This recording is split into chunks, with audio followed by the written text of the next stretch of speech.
Execution style killings in Strandfontein. This is not crime, this is war. 2 bodies discarded like trash in the bush along Baden-Powell Road Drive. This is not random, it's systematic, man. To the colored community, how many more must die before we stop believing that we are not part of democracy? The DA government doesn't care.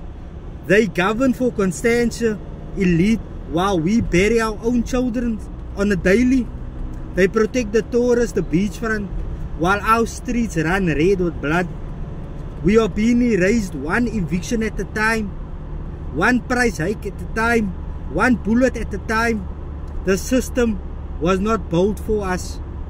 It was built on our backs, and if we do not rise, we will be buried in silence. Vandag is het Strandfontein, môre is het Bonteheuwel, Elsies, BLH, and Nova Park, Menenberg.